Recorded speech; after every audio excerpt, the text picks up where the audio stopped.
Dear students, I welcome you on the lecture series of Financial Accounting. Today we shall take up Unit 9, and under Unit 9 we have to discuss partnership accounts. So today we are taking up dissolution of partnership. In our previous lecture we have learned the meaning, significance and various journal entries to be done while doing the dissolution of partnership. We have learned also the distinction between partnerships dissolution and dissolution of partnership firm. So today we shall take up the remaining topics which are being left under dissolution of partnership. So the objective of today's lecture is to understand realization account and disposal of assets and payments of liability. Second aspect is settlement of partners capital account and preparation of cash and bank account. And the third one is the practical aspect of dissolution of firm. So we have already understood the format of realization account, where we have to account for any disposal of assets or payment of external liabilities.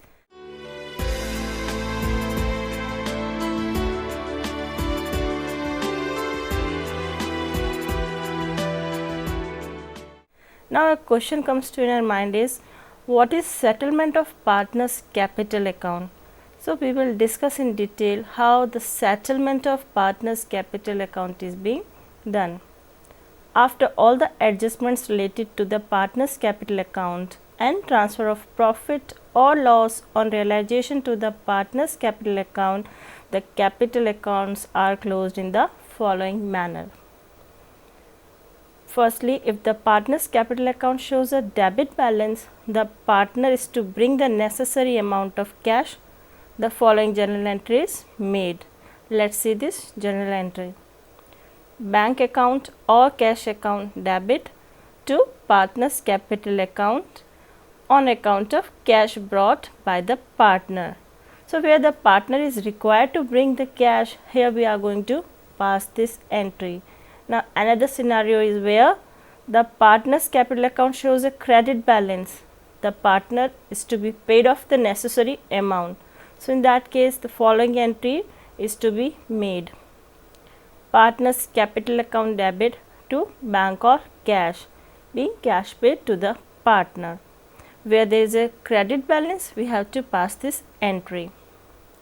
Now after preparation of the settlement of partner's capital account, we need to prepare the cash or bank account. So let us see how this account is being prepared and what is the significance of preparation of cash and bank account under dissolution of partnership firm. After closing the partner's capital account, bank account is prepared and all the entries pertaining to the bank or cash are posted in it, including any cash brought in by the partner on the dissolution of the firm. Partners capital accounts are closed by making payments from the bank account, and thereby bank account stands closed by making or receiving payment. In this way all the accounts stand closed. So bank account is the last account which we need to prepare when the dissolution of the partnership takes place. The first account which we need to prepare is the realization account. We have to ascertain the profits or loss on account of the dissolution of the firm. Then we have to prepare the partner's capital account, and finally we need to prepare cash or bank account, and it shall stand closed when the entries in relation to the payments or the receiving of the payments are being made in this account. If the cash or bank account does not show any balance, it implies that all accounts of the dissolved firms are closed properly. So it's a control check also.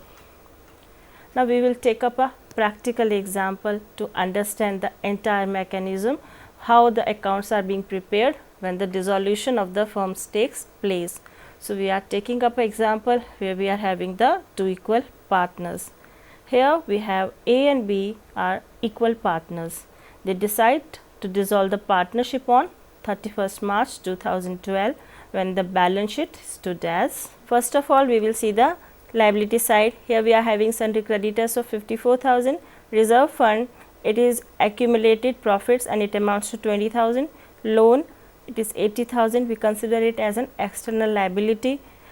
capital of A and B, which are equal partner, and their capital is standing on the liability side 1,20,000 each, 1,20,000 of A and 1,20,000 of B. Now coming to the asset side, we have cash at bank 22,000, sundry debtors amounts to 24,000, stock 84,000, furniture 50,000, plants 94,000, leasehold land 1,20,000, and the total of asset is matching up with that of the liabilities, and it amounts to 3,94,000. Now we are having this liability and asset sides matching up, so we are having a drafted balance sheet. Now additional information which is being given on account of dissolution of the firm, we have to take it into consideration to finalize the partners capital account and to prepare the cash and bank balance at the end of the transaction. So first of all, we have to evaluate what additional information on account of realization of the assets and payment of external liabilities are being given to us.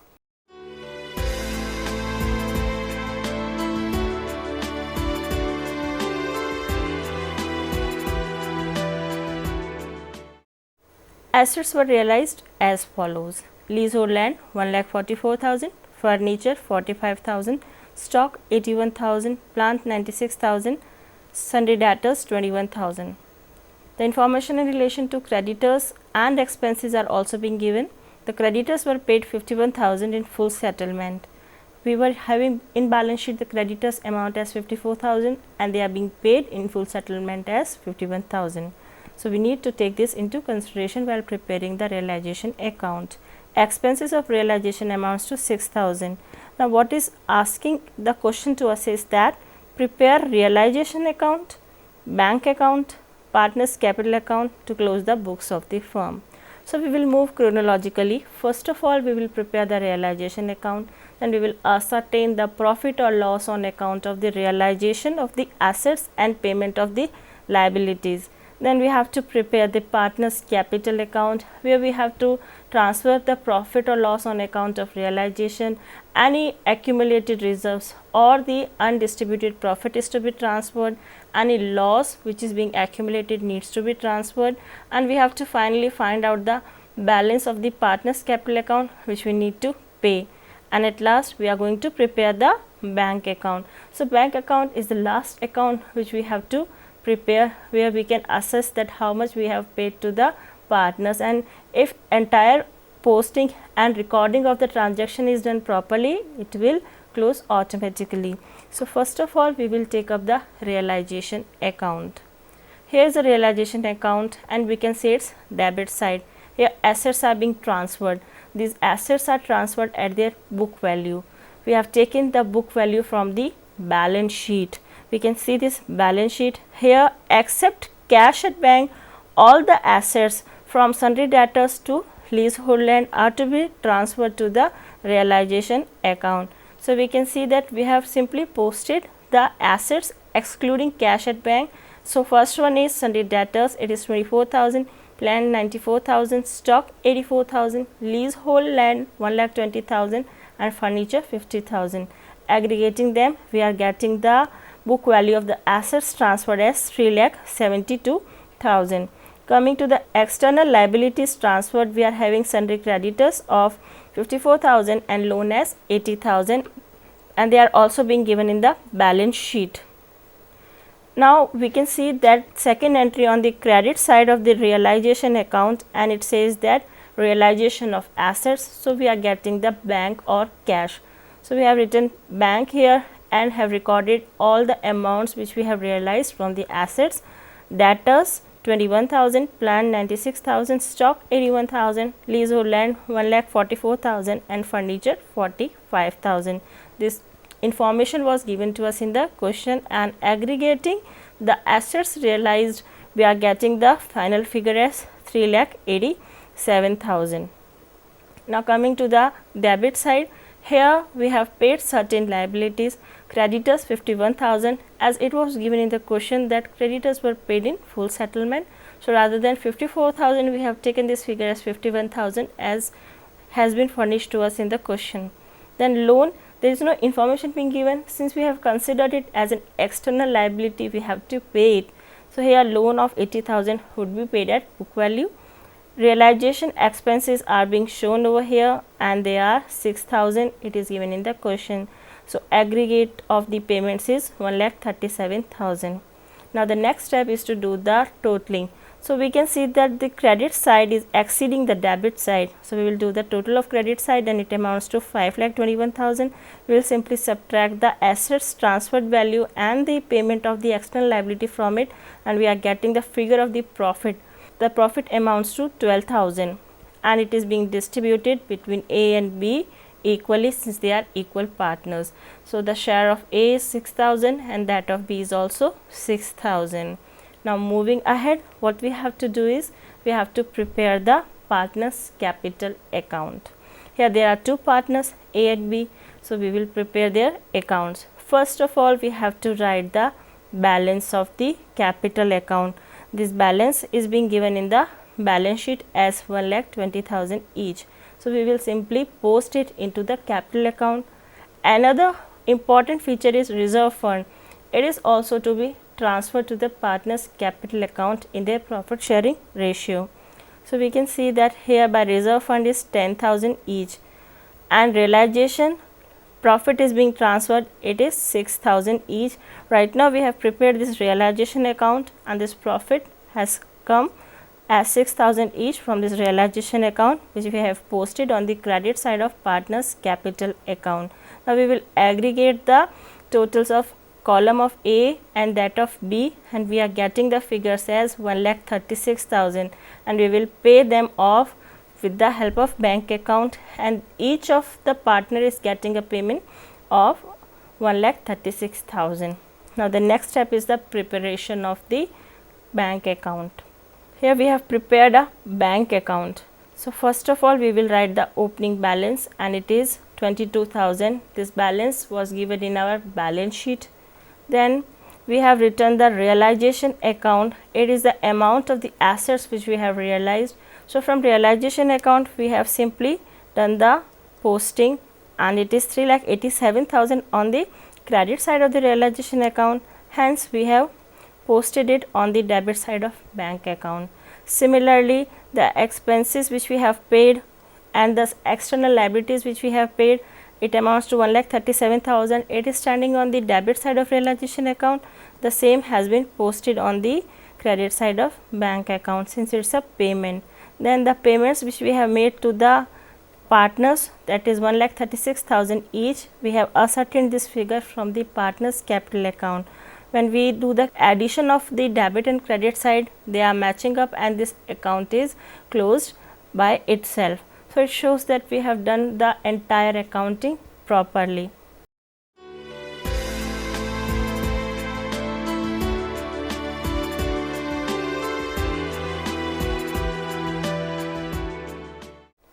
Now we have learned all the important parameters in relation to the dissolution of firm. Now we will discuss another important aspect and it is known as death of partner. Under death of partner we have to do the accounting. So on death of a partner, the accounting treatment regarding goodwill, revaluation and reassessment of liabilities, accumulated reserves and undistributed profits are similar to the retirement of partner. When the partner dies, the amount payable to him or her is paid to his or her legal representative. So we have to analyze what credits we need to give to the deceased partner's account, which is finally to be transferred to the representative's account. So there are certain credits or certain shares for which the representative is entitled.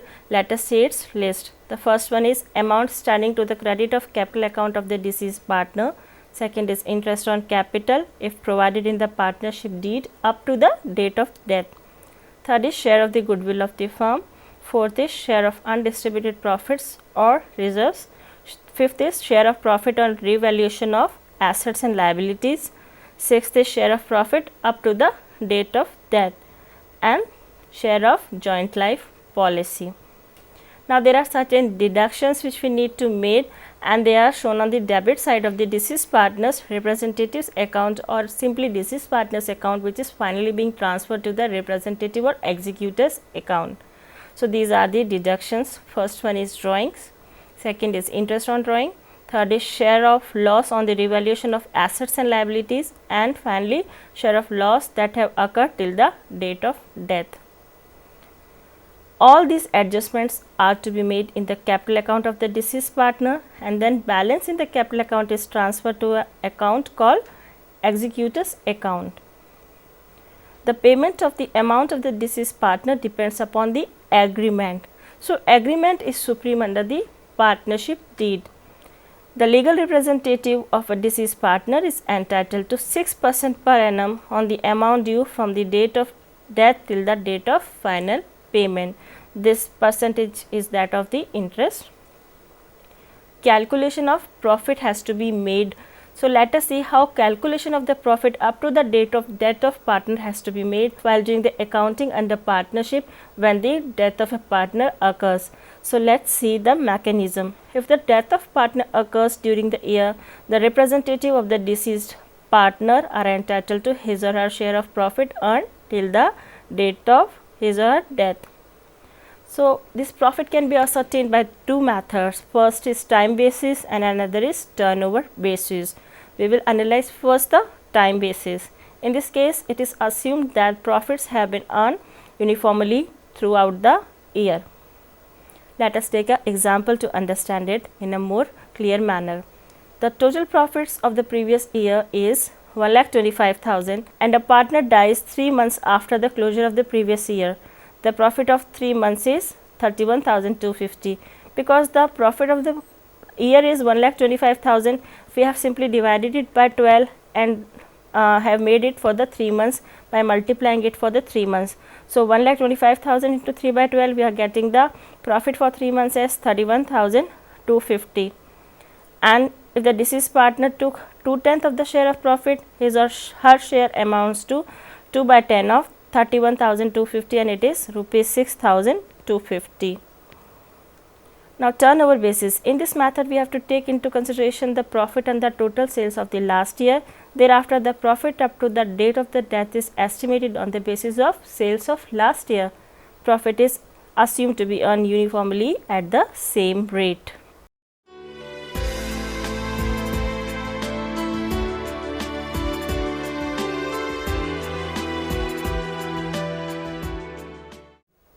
Let us take an example to understand how the profit is ascertained on the basis of turnover. It is an example before us where A, B and C are partners sharing profits in the ratio of 3:2:1. C dies on 31st May 2006. Sales made for the year 5-6 amounts to 4 lakh and the profit on sale is 60,000. Accounts are closed on 31st March every year. Sales from 1st April 2006 to 31st May 2006 is 1 lakh. This is the period of the current year up to the date of death and our sales is 1 lakh over here. So, we have to do the calculations to find out the share of the profit. First of all, we have to ascertain profit. Here we are taking the base as turnover. So, let us see our calculations. We have to calculate the share of deceased partner in the profits up to the date of death. Now, let us move towards the solution. Profit from April 1, 2006 to 31st March 2006 on the basis of sales have to be ascertained. So, if the sales are 4 lakh and profit is 60,000. So, if the sales are 4 lakh, our profit is 60,000. Now, if our sale is 1 lakh, we can ascertain the profit as 60,000 divided by 4 lakh into 1 lakh. So, our profits would be 15,000. Now, the profit so ascertained, that is 15,000, is to be given to the deceased partner in its profit sharing ratio. C is the deceased partner and his share is 1 by 6 because profit sharing ratio is 3:2:1. So, C's share is coming as 1/6. So, we will give the share of the profit as 15,000 into 1/6, that amounts to 2,500. Alternatively, profit is calculated as we have to ascertain the rate of the profit. Rate of the profit is ascertained as 60,000 is the profit when sales is 4 lakh. So, the rate of the profit is 60,000 divided by 4 lakh into 100, it amounts to 15%. We will apply this rate on the sales which is made during the period up to the date of the death, that is current financial year till the date of the death. Our sales is 1 lakh. So, sales up to death has to be multiplied by the rate so ascertained and we can get the share of the profit as 15,000. and this 15,000 would be given to the deceased partner in its profit sharing ratio. So, we are ending up all the calculation aspects in relation to the death of the partner, where we have to ascertain the share of the deceased partner to be given to its legal representative.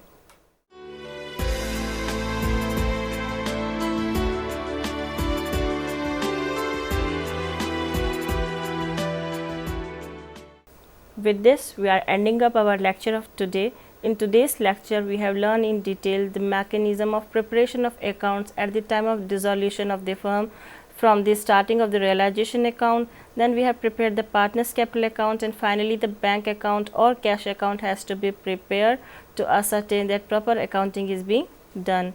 We have also discussed one of the important features under partnership, and it is known as death of the partner, where the share of the legal representative or the executor is to be ascertained by giving the appropriate entitlements to the legal representative and finding out the profit using either the time basis or the turnover basis. With this, we are ending up our lecture of today. Thank you.